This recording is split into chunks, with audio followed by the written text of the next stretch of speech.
श्री वल्लभाधीश की जय, गिरिराज धरण की जय, श्याम सुंदर श्री अम्ने महारानी की, श्री गुसाई जी परम दयाल की जय, श्री गोकुल नाथ की, दाव दयाल की, श्री नवनीत प्रिया लाल की जय, अपने माथे ब्राता सेव्य स्वरूप की जय।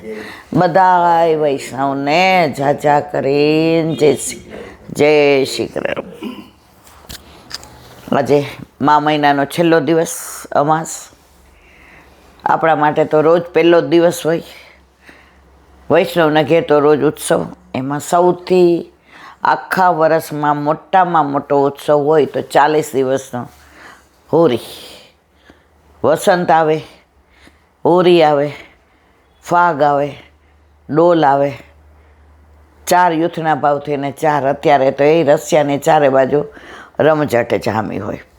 વ્રજમાંથી આવ્યા છીએ પણ વ્રજ ભૂલાતું નથી, કારણ કે ત્યાં તો દરેક મંદિર જુઓ કે રસ્તામાં જુઓ કે વ્રજવાસીના ઘરે જુઓ કે ગિરાજીના મુખારવિંદ જુઓ કે યમુના કિનારે જુઓ, તમે ચારે બાજુ રશિયાની રમઝટ જામેલી જ હોય. રસ બધો ત્યાં જ વરસે છે. પણ આપણી ઈચ્છા હોવા છતાંય આપણે ત્યાં રહી ન શકીએ. જો કે આમ તો ખોટું બોલીએ છીએ કે ઈચ્છા હોય તો મજાનું રહી શકાય, ટિકિટ કેન્સલ કરાવીને બીજી કરાવી શકાય. પણ આ તો ઘરે પાછા આવવાનું બહાનું કે ટિકિટ કન્ફર્મ હતી એમ. તો વ્રજ છે. અત્યારે રશિયાનો આનંદ ઘરે પણ ઠાકોરજીને ખેલાવીએ ત્યારે ભલે જેવા આવડે એવા. रंग में कैसे होरी खेलूंगी मैं सांवरिया के संग, व्रज में कैसे होरी खेलूंगी मैं सांवरिया के संग, सांवरिया के संग एरी एरी बावरिया के संग, व्रज में कैसे होरी खेलूंगी मैं सांवरिया के संग. હોરી ખેલવું છે પણ બાનું કાઢવું છે. અને ઠાકોરજી ક્યારે બોલાવે, ક્યારે હલ્લો કરે અને ક્યારે એ રસ વર્ષામાં ભીંજાઈએ. પ્રભુએ ગોપીઓને જે સુખ આપ્યું છે અને ગોપીઓએ પ્રભુને જે સુખ આપ્યું છે એવું દુનિયામાં કોઈ નથી આપ્યું. એટલે જ વલ્લભે કહ્યું છે કે ગુરુ ગોપી પ્રેમ કી ધ્વજા. કોઈ પણ રાજા જીતે ને એટલે પોતાની ધ્વજા ફરકાવી દે. ગોપીઓએ પ્રભુને જીતી લીધા છે. અને કાંઈ કર્યા વગર ઘરમાં રહેવાનું, ખાવાનું, પીવાનું, પાણી ભરવા જવાનું, રસોઈ બનાવવાની, છોકરાઓ, સાસુ સસરા, સમાજ બધુંય હોવા છતાંય ગોપી એક પળ ઠાકોરજીને નથી ભૂલી. અને આપણે એક પળ યાદ નથી કરતા. આપણને અમેરિકા દીકરો ગયો હોય યાદ આવે, જે આપણને જિંદગીમાં યાદ ન કરતો હોય. કોઈક પૂછે ત્યારે ખબર પડે કે એના મા બાપ છે, ને તો એના મનમાં તેમ જ હોય કે ઓહો આ એમ. અને એને એવું થતું જ નથી કે દુનિયા મને કોણ લાવ્યું છે, મારા પર કેટલા ઉપકાર છે. એ તો એમ જ માને છે કે ઓહો મારી રીતે જ હું આટલો આગળ વધ્યો છું, મારામાં એટલી સામર્થ્ય છે કે હું અહીંયા સુધી પહોંચ્યો છું. આવા દીકરાની યાદ પણ મા બાપને આવે, પણ જેણે આટલું બધું આપણને આપ્યું છે. આંખ ન હોત તો જોતશે નાથી, કાન ન હોત તો સાંભળત ક્યાંથી, નાક ન હોત તો શ્વાસ ક્યાંથી લેતે, મોઢું ન હોત તો ભોજન ક્યાંથી કરત, હાથ ન હોત તો કાર્ય ક્યાંથી કરત, પગ ન હોત તો ચાલત કેવી રીતે. પ્રભુએ શું નથી આપ્યું આપણને. એક શાસ્ત્રીજીની આજ કથા સાંભળી, એમાં આવ્યું હતું એ કે એક બેને કથા સાંભળીને લસણ ને ડુંગળીને બધું છોડી દીધું. એટલે ઘરમાં એણે એવું કીધું કે તમારું બનાવો તો મારું લસણ ડુંગળી વિનાનું કાઢી લેવાનું. કારણ કે હવે હું લસણ ડુંગળી નથી ખાતી.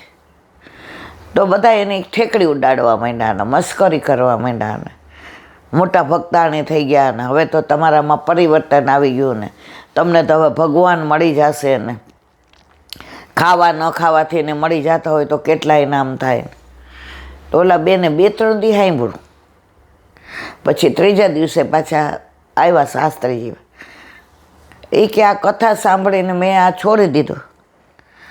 તો લોકો હવે મારી યાર આવું વર્તન કરે છે. સાંજે ખાવાનું ન કાઢે, બપોરે કાઢે તો એ મને ટોન્ટ મારે.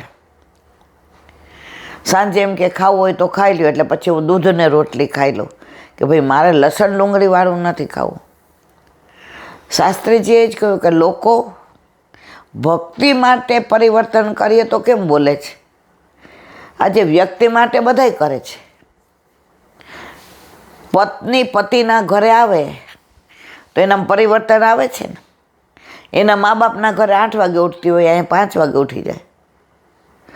એના મા બાપના ઘરે એને બપોરે સવારે 4ની યારે ગરમ ભાખરી જોઈએ એટલે જોઈએ. અહીંયા સાસરીવાળા કે નહીં, ખાખરો ને ચા જ ખાવાની, પરિવર્તન. બપોરે એને રોટલી દાળ ભાત શાકની યારે સંભારો જોઈએ એટલે જોઈએ. સાસરીવાળા કે અમારા ઘરે એવું ના હોય, પરિવર્તન.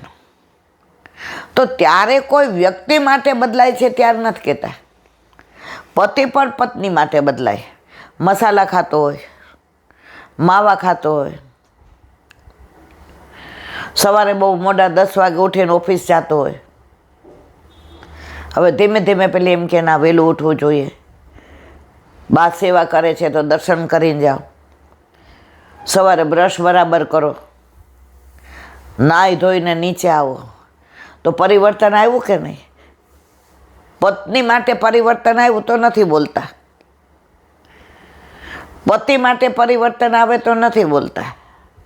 પણ ભગવાન માટે કાંઈ પરિવર્તન આવે, ભક્તિ માટે પરિવર્તન આવે એટલે લોકો તરત કે મોટી ભક્તાણી થઈ ગઈ છે. અને આ અનુભવ બધાયનો છે. શરૂઆતમાં સત્સંગને સ્ટાર્ટ કર્યું એટલે બધા મને કહેતા હતા હવે ભક્તિમાં દૂધિયા દાંત છે, કાંઈ ખબર તો પડતી નથી ને હાલી નીકળી છે. સત્સંગ 2 દી કરશે પછી થઈ જશે બંધ. ત્યારે મેં એક ભગવદીને પૂછ્યું કે ભાઈ આ બધું આવી વાતો લોકો મારી કરે તો મારે કરાય કે ના કરાય? ત્યારે એમણે સરસ કહ્યું, कुछ तो लोग कहेंगे, लोगों का काम है कहना, छोड़ो बेकार की बातें કહો. આ બધામાં પડીશ તો ધ્યેય સુધી નહીં પહોંચી શકે. ઘણી જગ્યાએ તો મારે એવું થતું હતું 20 વર્ષ પહેલાં કે પાઠ રાખ્યા હોય તો કીધું હોય કે 15 જણાને કહેજો, પણ જેના ઘરે હોય ને એ કહે કે આવજો ને, કાંઈ વાંધો નહીં. અને નોકરી 20 વર્ષ પહેલાં છોડી એટલે એમ થાય કે આ બપોર પછી આપણે ભગવત નામ લેવાય. હવે 1-2 જગ્યાએ ગઈ તો મેં કીધું આપણે બધા પાઠ કરો, પણ અડધો કલાક એકાદી 84-252ની વાર્તા છે કે શિક્ષાપત્ર છે. તો એના હેડ ઓફ ધી ડિપાર્ટમેન્ટ હતા એને મને ઊભી કરી દીધી કે ઘરે વયા જાઓ, તમને કીધું તો અમે 15 જણાને જ કીધું છે. કેમ આવ્યા? તો જેના ઘરે મનોરથ છે એણે બોલાવ્યા, એ ન બોલી શક્યા કે મેં બોલાવ્યા છે. અમે નીકળી જતા, મને બરાબર યાદ છે. હું ને હેમાબેન, એ બેને મને બહુ સાથ આપ્યો. પછી હું કહું હેમાબેન તો આજનો સત્સંગ તો રહ્યો, મને કે કાંઈ વાંધો નહીં, હાલ બગીચામાં બેસીએ. તો હોલની બાજુમાં જે બગીચો છે ત્યાં અમે 2 બેસીએ અને સત્સંગ કરીએ. તો જે હાલતા હોય એમાં વૈષ્ણવ આવીને કે અમે આવીએ, હા આવો ને.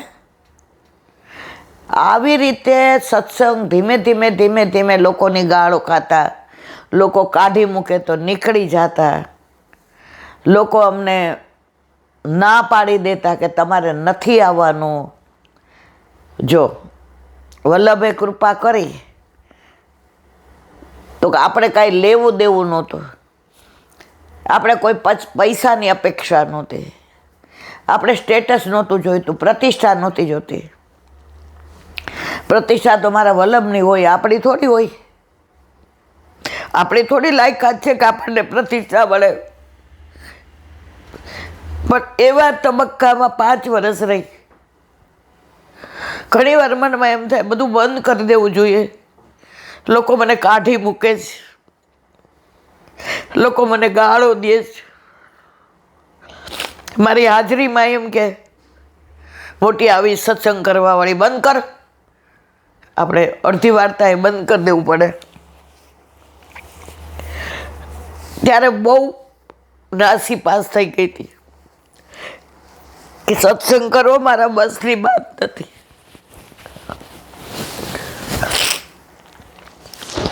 પણ વલ્લભની ઈચ્છા હશે, વલ્લભની કૃપા કે 5 વર્ષ પછી, અને ધન્ય એ હેમાબેન, એ તો ગોલોકવાસી થઈ ગયા. પણ એમણે જે મને સાથ આપ્યો છે એની હું જન્મ જન્મની ઋણી છે. ત્યારે ક્યાં મોબાઈલ હતા, ત્યારે મોઢેથી બોલીએ જ. હવે આપણે 84-252ની વાર્તા કરતા હોય તો વચ્ચે ઓલા આપણને કે હે આની અંદર તો આવું નથી, આવું કેમ બોલે છે? એટલે બીજે દિવસે આપણે પાછા પુસ્તક લઈ જઈએ, આ જુઓ કાલે હું વાંચતી હતી રહી, હશે હવે. ના ના જુઓ ને. પછી ધીમે ધીમે લોકોને ખબર પડવા માંડી કે આપણે બધી ઓથેન્ટિક વાતો કરીએ છીએ, પણ લોકોએ સત્સંગને આગળ નથી આવવા દેવો. બસ આ આડંબર કે જ્યાં જઈએ ત્યાં પાઠ કરવાના, પૈસા લેવાના, આવવા જવાના. એમાં શરૂઆત મેં કરી કે ભાઈ ભક્તિના પૈસા ન લેવાય. હું તો કાઇનેટિક લઈને જાતી, મારી પાછળ હેમાબેન હોય તો કે પેટ્રોલ ના લ્યો. મેં કીધું ના, હું તો મારા માટે આવી છું, હું તમારા માટે નથી આવી. એટલે લોકો મને એ રીતે ગાળો દેવા માંડ્યા કે આ તો અમારું બધું બગાડે છે. પછી ધીમે ધીમે ઓલા વલ્લભ પાસે વાડકો મૂકે એટલે અન્ય માર્ગીઓ ભેટ મૂકે, એટલે પાછી ત્યાંય બોલું કે આપણા વલ્લભે તો અન્ય માર્ગીનું ના પાડી છે, તો આ વાટકામાં કાં અન્ય માર્ગીનો લ્યો છો? તો ત્યાં પણ લોકોને વાંધો પડ્યો. પણ જેને વિઠ્ઠલ નાથ વિચારે રે, એને પ્રગટ પદાર્થ ચારે રે. તો જીવનમાં શરૂઆતમાં ભક્તિમાં પણ આવા વમળો આવે છે મારા વાલા. ડર ગયા સો મર ગયા.